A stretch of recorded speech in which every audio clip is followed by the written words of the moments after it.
everybody, Martin Gilmore here. I thought I'd shoot a little bit of a lesson about how I play some honky-tonk country music, because I've gotten a few questions over the years, just kind of about some of the general things that I do. And I thought I'd show you that today. We're just going to be dealing with the key of E and chords in the key of E, because I like to play a lot of country music in that key. Even sometimes if I'm in the key like G, I might capo at the 3rd fret and play out of an E position, just because I like that voicing of this chord and this kind of combination of chords. And there's a lot of like choices you can make when you're choosing like what we would call like your grip, your chord grip, where I put my capo on and play F sharp or F out of an E position, just because different voicings of the chords give a different texture and a different sound. It's something that I think about a lot whenever I'm playing a song, whenever I'm arranging a song. So I thought I would just show you kind of your basic E chord stuff that you could play some country honky-tonk music with, and I kind of use it. It also goes really well with some Travis picking stuff. I'll shoot a little video maybe next week on some basic Travis picking, so if you want to look that up, it'll be there. So this is kind of the standard E chord that I use. Everybody could see it there, and I'll put up the chords right there. Some people play an E chord with these fingers switched. It doesn't really matter. I always do it this way just because it kind of lays out better. It gives me space to do some of these voicings by putting my ring finger on the A string there. But it's all kind of personal preference. As long as you get the notes, doesn't really matter how you play it, as long as you can get to the next thing. So that's your standard E. A, most of the time I play an A chord with a single finger like this. Sometimes I'll add the pinky finger in to get the high A there on the E string, like that. Sometimes I play an A chord with these 3 fingers if I want to have a different voicing, if I want to bounce back and forth between different voicings. I might do that.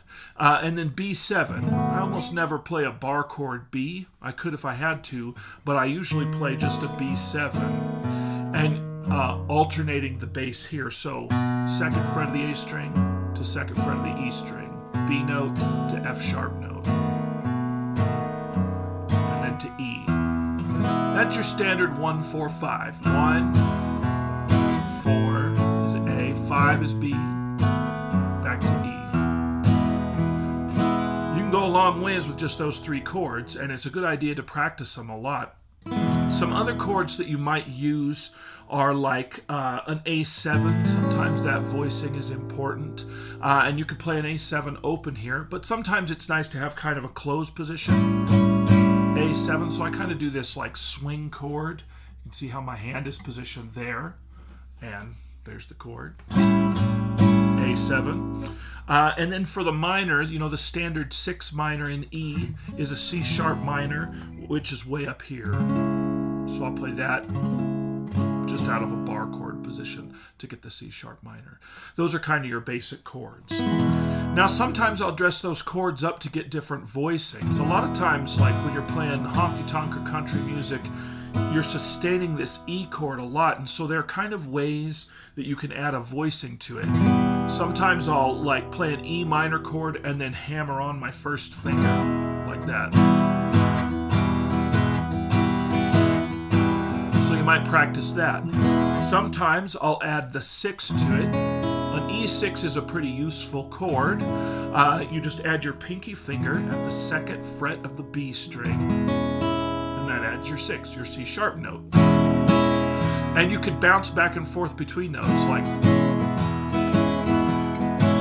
I could add that in, or I could go back and forth between the E minor and the E6.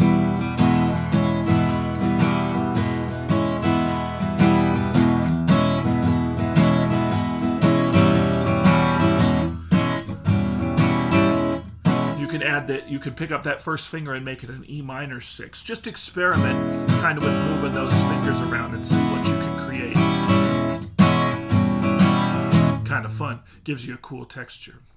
There's some of the basic chords. Now, let's talk about the right hand rhythm. Most of the time my hand is just doing like a bass strum thing where I'm playing the low E and then I strum the top, usually the top 3 strings of the guitar.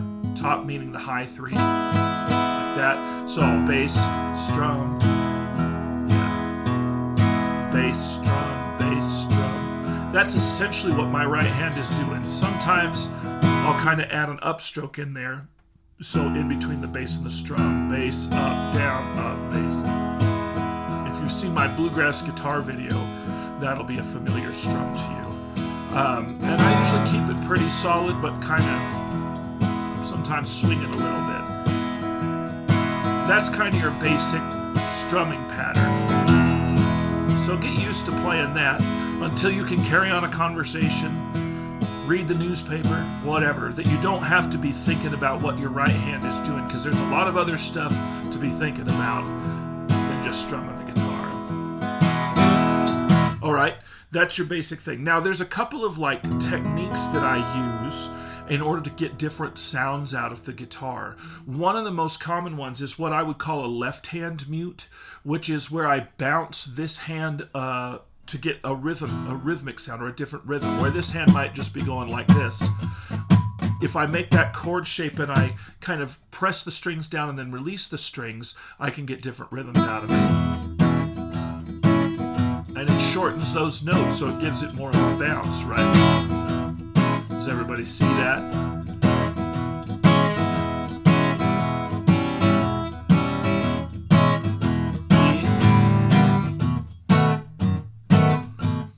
So I can really get a good punctuated, like Hank Williams type sound. That's a great sound for Hank Williams kind of a groove, just by bouncing my hand with the strum. And it just basically makes those strums staccato because I'm stopping the notes slightly. The other kind of like technique that I use in my hand sometimes when I'm playing rhythm is a palm mute, especially if I'm doing something bluesy. I'll show you this blues riff in a second. I'll use this kind of fleshy part of my hand and put it on just the low two strings of the guitar to get that palm mute.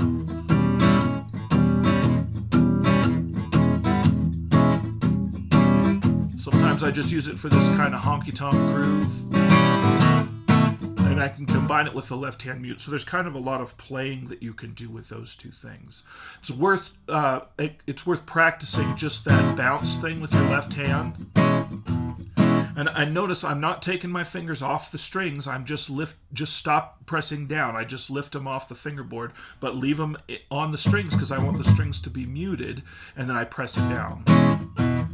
And I'm just bouncing 1, 2, 3, 4, 1, 2, 3, 4, 1, 2, 3, 4.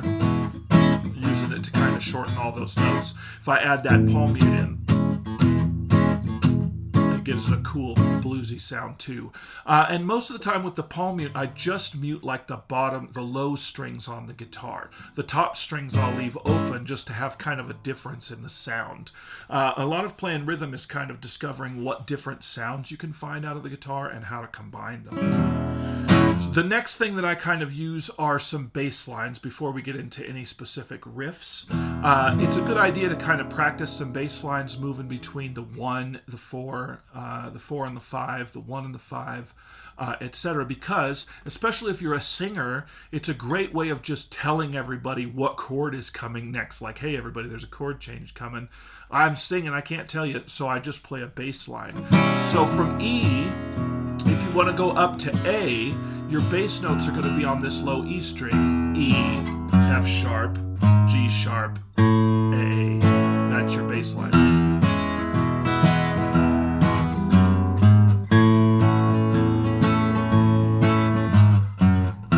Go back down from A back to E, same notes but in reverse. Now when I play it, watch the fingers that I use. Right there I use my first finger, my third finger. Land on A is open.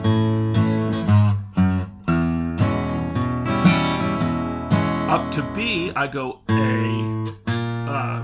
A sharp, B. From B down to E is B. You alternate, so you get to that F sharp, F, E. So here's kind of a combination of those bass lines.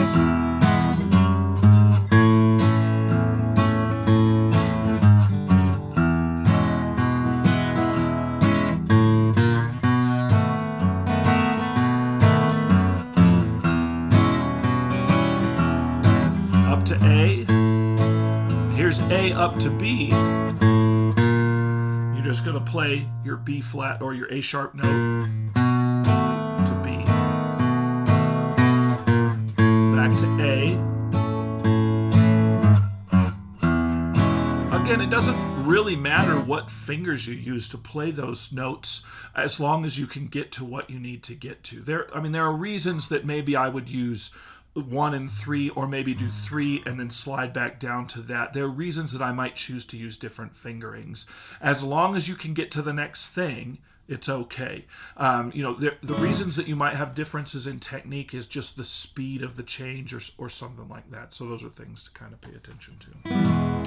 I kind of combine a couple of other things, like these are some riffs and some stuff that I would use. One of which is these little kind of voicings, these little chord voicings that kind of function like bass lines or can be used in combination with bass lines. And really I kind of use the same one whenever I'm playing in the key of E, and that is this chord, which is kind of a half diminished chord, down to a B7 chord, but the B7 with the 5 and the bass, and then to E. So I might do like, I'll show you, like E6 up to A,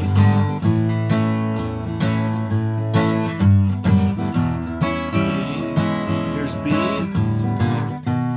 right here. Just kind of a bass line, but it's got a bigger voicing if I use those chords there. That little riff where I'm doing the hammer on from the E minor to the E6. So those are kind of some combinations of things that you can do. This little chord here is a diminished chord. It could be any one of 3, and then down to the B7. But it's the same chord shape, and you can see how I play it with these fingers. And here's the chord shape. So with your middle finger at the 3rd fret. And then with your middle finger at the 2nd fret is the B. We'll call this a G diminish or G half diminish if you want. It's fine. Yeah, down to E, etc. There's a few different styles of songs that I use all this stuff for. There's kind of a honky-tonk swing like this that has this kind of groove. Like a lot of Hank Williams kind of has that feeling. Once I was happy as I could be, till I let a girl make a fool out of me. Ever since she let me down, the blues come around when the sun goes down. Cool country sound. Sometimes I use it for like more of a blues thing. And a lot of times when I'm playing the blues, I'll kind of use a combination of what I just showed you there and this kind of like palm muted thing where I'm playing a standard blues riff. That could work for honky-tonk too, where I'm palm muting the low strings of the guitar, using my first finger essentially to get just those 2 notes of the E chord, the E and the B. So it's kind of an E5, and then I'm using my ring finger to get the 6 of the scale, the C sharp. That's a pretty standard blues riff, and I can use my pinky to extend that.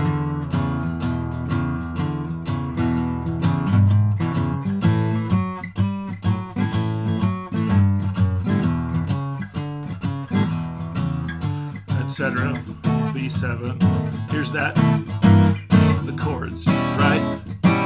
So there's kind of a combination between honky-tonk and blues. Honky-tonk really is pretty bluesy, but sometimes I'll, just to kind of change the texture up, I'll fall into that actual palm muted riff. I could do that on that Hank Williams song. Well, once I was happy as I could be, till I let a girl make a fool out of me. And kind of combine all that stuff. So there's a lot of different things that you can add to create different textures, which is what's cool about playing rhythm guitar, and something that if you're a solo player you should really think about. At some point I'll make a big video about backing up your solo playing and kind of some general principles for all that. The other thing that I use this honky-tonk kind of country stuff for is just like slow country songs. Like one of the songs that I've recorded, I'll put a link to it in the comment or in the description below, is I'll Break Out Again Tonight, which is well, slowly the long days turn to night. Soon they'll turn out the prison lights, and in my cell I'll make a plan tonight to be with you again. It's all sort of similar stuff, as you can see, but the vibe is sort of different. So if you want to make something sound honky-tonk, sound country, put some rhythm into it, these are just some of the tricks that you can use. I've put some other videos in the description down below, so you can go and listen to kind of what I do, and I think you'll see a lot of the same kind of tricks. And I do a lot of different variations on those things, so you can kind of play with it and come up with your own stuff, but that gives you a good idea of how to play some country music. So have fun. Make sure you like and subscribe, and come on back for more lessons. More stuff coming every week. So, all right. See you then.